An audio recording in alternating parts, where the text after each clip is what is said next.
அஸ்ஸலாமு அலைக்கும் வரஹ்மத்துல்லாஹி வபரகாத்துஹு.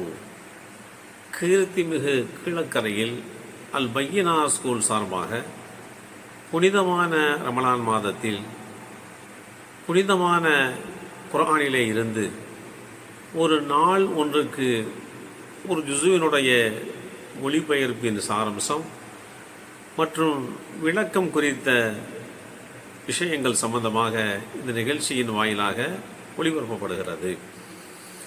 நிகழ்ச்சியின் நிறைவுக்கு பின்பாக நேயர்களிடம் கேட்கப்படுகின்ற கேள்விகளுக்கு சரியாக பதில் சொல்லக்கூடிய நேயர்கள் தேர்ந்தெடுக்கப்பட்டு கீழக்கரை அல் பையினா ஸ்கூல் சார்பாக அவர்களுக்கு சன்மானம் வழங்கப்படும் என்பதை துவக்கத்திலேயே தெளிவுபடுத்திக் கொள்ள விரும்புகின்றேன். இன்றைக்கு 13ஆம் ஜுஸுவிலே இருந்து சில விஷயங்களை நாம் பார்க்க இருக்கிறோம். பொதுவாக இந்த ஜுஸுவிலே சூரா யூசுஃபினுடைய ஏற்கனவே துவங்கப்பட்ட சில செய்திகள் இருக்கின்றன. 12ஆம் ஜுஸுவிலே சூரா யூசுப் துவங்கி 13ஆம் ஜுஸுவிலே நிறைவு பெறுகிறது. ஆக சூரா யூசுஃபினுடைய முடிவு இங்கே இருக்கின்றது.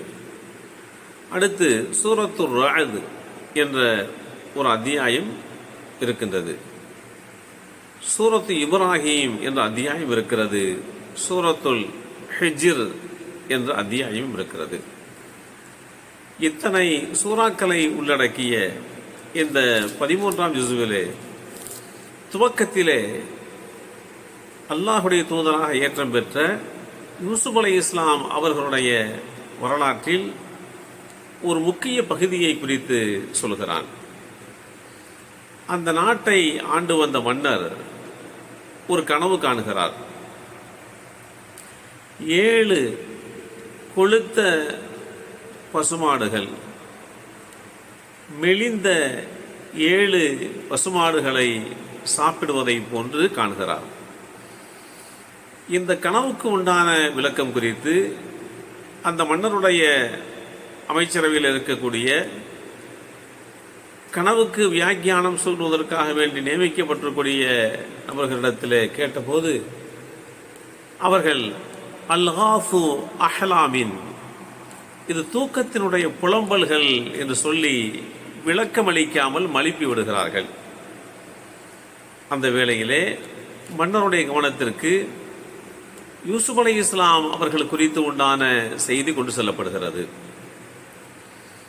யூசுப் என்ற ஒருவர் சிறையிலே செய்யாத குற்றத்திற்காக வேண்டி தண்டனையை அனுபவித்து வருகிறார். அவர் கனவுக்கு வியாக்கியானம் சொல்வதிலே மிகச் சிறந்தவர், தேர்ச்சி பெற்றவர் என்று மன்னரிடத்திலே எடுத்து சொன்னபோது மன்னர் யூசுப் அலைஹிஸ்ஸலாம் அவர்களை அழைத்து வர உத்தரவு பிறப்பிக்கிறார். நீண்ட நெடிய வரலாறு. யூசுப் அலைஹிஸ்ஸலாம் அவர்கள் மன்னருடைய அந்த கனவுக்கு உண்டான விளக்கத்தை சொல்கிறார்கள். 7 ஆண்டுகள் நல்ல செழுமையான மழை பொழிந்து நல்ல வெள்ளன்மையை தரக்கூடிய ஒரு காலமாக 7 ஆண்டுகள் இருக்கும். அதற்கு பின்பாக 7 ஆண்டுகள் பஞ்சமும் உணவு கஷ்டமும் ஏற்படுகின்ற ஒரு சூழலை உருவாக்கக்கூடிய ஒரு நிலையில இருக்கும். இந்த விஷயங்கள் தான் உங்களுக்கு கனவின் மூலமாக எச்சரிக்கை செய்யப்பட்டிருக்கிறது. நீங்கள் கனவிலே கண்ட இந்த விஷயங்களை எப்படி எதிர்கொள்ளப் போகிறீர்கள் என்று யூசுப் அலைஹிஸ்ஸலாம் அவர்கள் மன்னர் கண்ட அந்த கனவுக்கு விளக்கம் அளித்தார்கள்.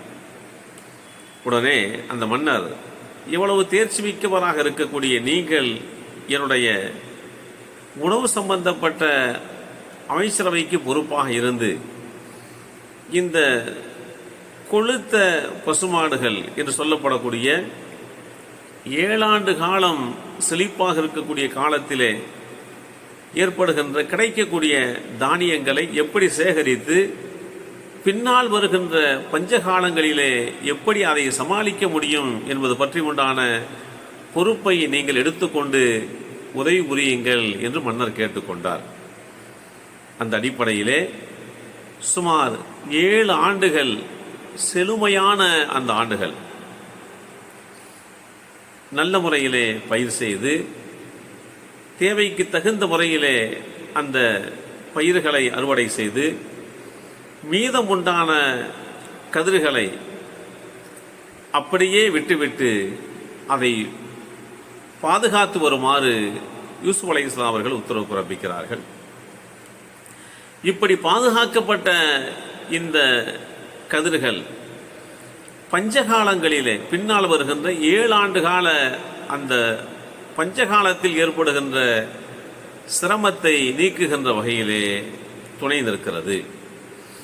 முதலிலே செழுமையான 7 ஆண்டுகளில் விளைந்த கதிர்கள், உணவு தானியங்கள் பதப்படுத்தப்பட்டு பாதுகாக்கப்பட்டு அவைகள் தேவைக்கு தகுந்த நேரத்திலே அவைகளை அறுவடை செய்து பின்னால் வருகின்ற அந்த காலத்தில் ஏற்பட்ட அந்த பஞ்சத்தை யூசுப் அலைஹிஸ்ஸலாம் அவர்கள் சமாளித்தார்கள், சரி செய்து கொடுத்தார்கள். இன்னும் சொல்ல போனால் அவர்களுடைய நாட்டிற்கு மாத்திரம் அல்ல, அருகாமையில் இருக்கக்கூடிய சிற்றரசுகளுக்கு, அருகாமையில் இருக்கக்கூடிய நாடுகளுக்கு தேவையான தானியங்களையும் தாரை வார்த்து கொடுத்தார்கள்.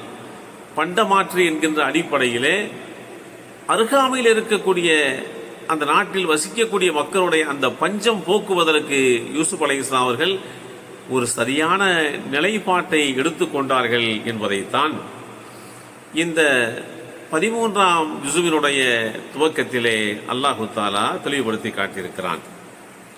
ஆக 7 ஆண்டுகள் செழுமையான ஆண்டுகள், பின்னால் வந்த 7 ஆண்டுகள் பஞ்சம் நிறைந்த ஆண்டுகள், 7 ஆண்டுகள் சேகரிக்கப்பட்ட அந்த உணவு தானியங்கள் பஞ்சகாலங்களிலே சரியான முறையிலே அவர்களுக்கு பயன்பாட்டை கொடுத்தது என்பதைத்தான் இந்த வரலாறு நமக்கு தெளிவுபடுத்தி காட்டுகிறது. அல்லாஹ்வுக்கு சுப்ஹானஹு தஆலா யூசுப் அலைஹிஸ்ஸலாம் அவர்களுடைய தூய்மையான தன்மையை யூசுப் அலைஹிஸ்ஸலாமுடைய காலத்திலே வாழ்ந்த பலரின் மூலமாக தெளிவுபடுத்தி காட்டியிருக்கிறான். அந்த அடிப்படையிலே யூசுப் அலைஹிஸ்ஸலாம் அவர்கள் செய்யாத குற்றத்திற்காகத்தான் அவர்கள் சிறைவாசம் சென்றார்கள் என்கின்ற அந்த செய்தியையும், அவர்கள் யாருக்கும் எந்த வகையிலேயுமே தீங்கு விளைவிக்கவில்லை, தீங்கு நினைக்கவில்லை என்கின்ற அந்த செய்தியையும் அல்லாஹ்வுக்கு சுப்ஹானஹு தஆலா இந்த ஜுசுவினுடைய துவக்கத்திலே சொல்லி காட்டுகிறான். அடிமை சந்தையிலேதான் யூசுப் அலைஹிஸ்ஸலாம் அவர்கள் விற்கப்பட்டார்கள். அவர்கள் நபியினுடைய குடும்பத்திலே பிறந்தவர்கள், உயர்ந்த குடும்பத்திலே பிறந்தவர்கள், மன்னர் குடும்பத்திலே பிறந்தவர்கள் என்று கூட சொல்லலாம். நபிமார்களுடைய குடும்பம் என்பது பாரம்பரியமிக்க ஒரு குடும்பம்.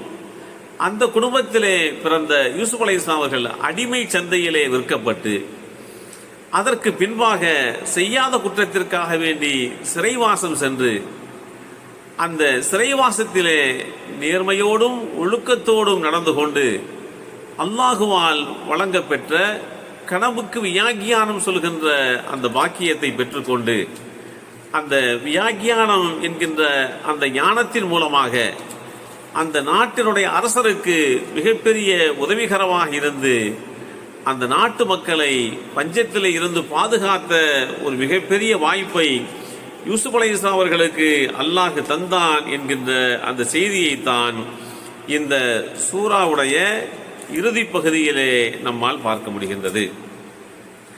அடுத்து அல்லாஹு தஆலா இந்த ஜுசுவிலே சூரத்துல் ரஅத் என்கின்ற ஒரு அத்தியாயத்தை குறித்து சொல்கிறான்.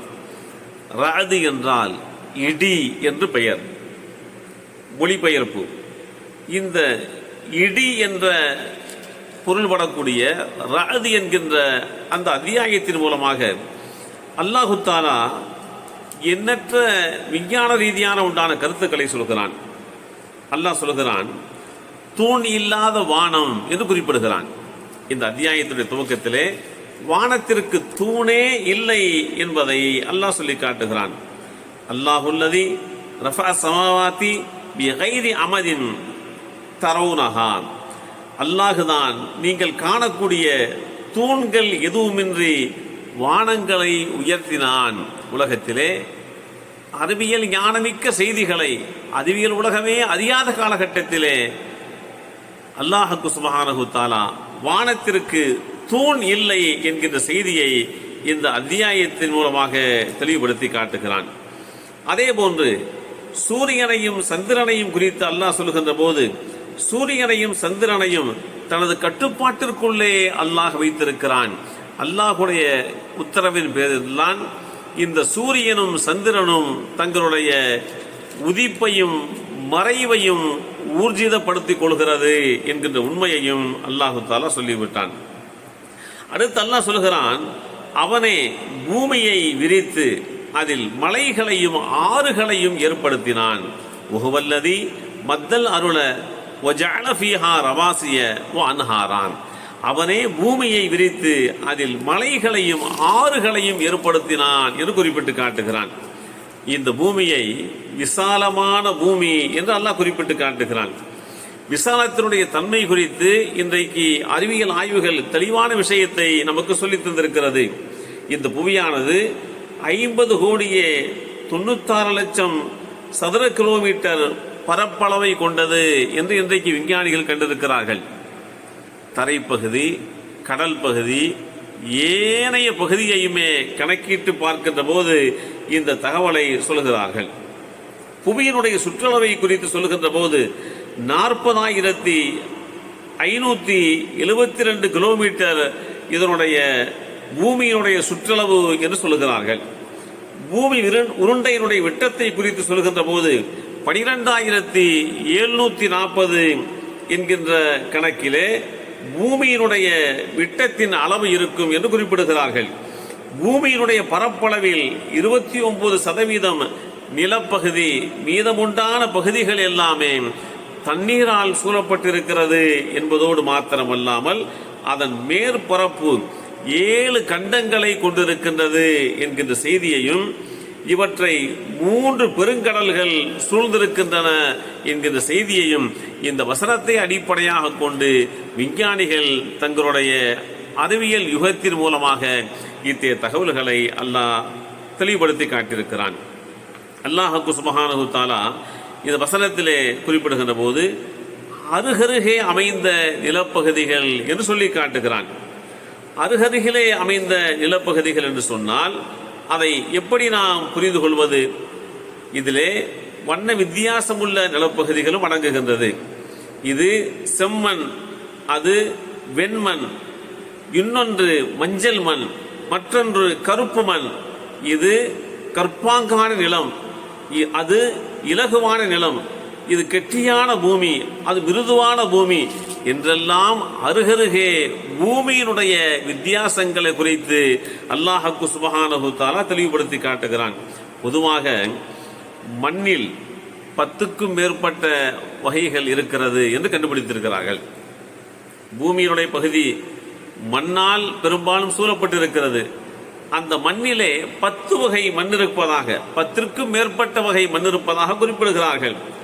செம்பூர மண், செந்நிற களிச்சேற்று மண், செம்மண், மஞ்சள் நிற மண், சரளை மண், மலையடிவார மண், பாலைவன மண், சாம்பல் பழுப்பு மண், கரிசல் மண், செம்மண், கரிசல் கலப்பு மண், குன்றுமலை மண், வண்டல் மண், உபயோகப்படாத மண் என்று 10க்கும் மேற்பட்ட மண்ணினுடைய அந்த தன்மை குறித்து இந்த வசனத்திற்கு விளக்கமாக வருகின்ற வேதமறை குர்ஆனுடைய விரிவுரை நமக்கு சொல்லித் தருகிறது. அல்லாஹ்வுக்கு சுப்ஹானஹு தஆலா அது மாத்திரமல்லாமல் இன்னும் எண்ணற்ற செய்திகளை இந்த ராதி என்கின்ற இந்த அத்தியாயத்தின் வாயிலாக இந்த உலகத்திற்கு தெளிவுபடுத்தி காட்டுகிறான். எப்படி என்றால், லஹு முஅக்கிபாத்தும் மின் பைனி யதைஹி வ மின் கல்ஃபிஹி யஹ்ஃபலூன மின் அம்ரில்லாஹ். மனிதர்கள் எப்படியெல்லாம் பாதுகாக்கப்படுகிறார்கள் என்பதற்கு அல்லாஹ் குறிப்பிட்டு காட்டுகிறான். மனிதனுக்கு முன்னும் பின்னும் தொடர்ந்து செல்லக்கூடிய வானவர்கள், அதாவது மலக்குமார்கள் பலர் இருக்கிறார்கள். அந்த மலக்குமார்கள் அல்லாஹ்வின் ஆணையின் பேரிலே மனிதர்களை பாதுகாக்கிறார்கள் என்றும் அல்லாஹ்வுக்கு சுப்ஹானஹு தஆலா மனிதனுடைய பாதுகாப்பு குறித்து உண்டான அந்த தன்னுடைய நிலைப்பாட்டை இந்த வசனத்தின் வாயிலாக நமக்கு சொல்லி காட்டுகிறான். அருமையான பெருமக்களே, வானவர்கள் மனிதர்களோடு எப்படியெல்லாம் தொடர்போடு இருக்கிறார்கள் என்பதற்கு அல்லாஹுடைய தூதர் ஸல்லல்லாஹு அலைஹி வஸல்லம் அவர்கள் சொல்வார்கள், அடியார்களிடம் தொடர்ந்து வருகின்ற வானவர்கள் இருக்கிறார்கள். அவர்களில் சிலர் இரவு பாதுகாப்புக்காக உள்ளவர்கள், சிலர்கள் பகல் நேரத்தினுடைய பாதுகாப்புக்கு உண்டானவர்கள். தீங்குகளிலே இருந்தும் ஆபத்துகளிலே இருந்தும் மனித சமுதாயத்தை பார்க்கின்ற அந்த பணிக்காக வேண்டியே இந்த வானவர்கள் நியமிக்கப்பட்டிருக்கிறார்கள். அவ்வாறே வானவர்களில் இன்னொரு பிரிவினர்கள் இருக்கிறார்கள். அடியார்களுடைய நல்லது கெட்டதுகளை பதிவு செய்வதற்காக வேண்டி அவர்கள் நியமிக்கப்பட்டிருக்கிறார்கள். இவர்கள் நன்மை தீமைகளை மாத்திரம்தான் பதிவு செய்கின்ற அளவுக்கு உண்டான ஒரு பணியை செய்து வருகிறார்கள் என்கின்ற செய்தியையும் அல்லாஹுடைய தூதர் ஸல்லல்லாஹு அலைஹி வஸல்லம் அவர்கள் குறிப்பிட்டார்கள். உங்களிடையே இரவில் சில வானவர்களும் பகலில் சில வானவர்களும் அடுத்தடுத்து சுழற்சி முறையிலே வருகிறார்கள். உங்களுடைய பாதுகாப்புக்கு உண்டான பொறுப்புக்காக வேண்டி அவர்கள் நியமிக்கப்பட்டிருக்கிறார்கள் என்கின்ற செய்தியையும் இந்த வேதமறையினுடைய விரிவுரையிலே அல்லாஹ் சுப்ஹானஹு தஆலாவுடைய அந்த பாதுகாப்பு குறித்து உண்டான செய்தியை விரிவுரையாளர்கள் தெளிவான முறையிலே நமக்கு சொல்லித் தருகிறார்கள். ஆக அருமையானவர்களே, இந்த 13ஆம் ஜுசுவிலே யூசுஃபினுடைய நிறைவு பகுதி, சூரா ரஅதுனுடைய முழுமையான பகுதி, சூரா இப்ராஹிமினுடைய முழுமையான பகுதி என்றெல்லாம் இடம்பெற்றிருந்த போதிலும் கூட இறுதி பக்கத்திலே, இந்த ஜுசுவினுடைய இறுதி பக்கத்திலே சூரத்துல் ஹிஜ்ர் என்கின்ற ஒரு அத்தியாயம் துவங்கி ஒரே ஒரு வசனத்தோடு அந்த ஜுசுவும் நிறைவு பெறுகின்ற வகையிலே அல்லாஹ் இந்த 13ஆம் ஜுசுவை ஆக்கி தந்திருக்கிறான். இந்த ஜுசுவிலே இருக்கக்கூடிய சாரம்சமான விஷயங்கள் நாம் இவைகளெல்லாம் இதன் மூலமாக கேட்டறிந்திருக்கின்றோமோ அவைகளிலே இருந்து கீழக்கரை அல் பையினா ஸ்கூல் சார்பாக உங்களிடத்திலே கேள்விகள் கேட்பார்கள். கேள்விகளை சரியான முறையிலே புரிந்து கொண்டு பதிலளிக்கக்கூடியவர்களுக்கு தக்க சன்மானம் தேர்ச்சி முறையிலே வழங்கப்படும். எல்லாம் வல்ல அல்லாஹு தஆலா குர்ஆனை ஓதி அறிந்து அதனுடைய வியாக்கியானங்களை புரிந்து கொண்டு குர்ஆனுடைய வாழ்க்கையை நம்முடைய வாழ்க்கையிலே முழுமையாக கொண்டு வருகின்ற வாய்ப்பை நமக்கும் நம் சந்ததிகளுக்கும் அல்லாஹ் ஏற்படுத்தி கொடுப்பானாக. வாஹிரு தஅவானா அனில் ஹம்துலில்லாஹி ரப்பில் ஆலமீன்.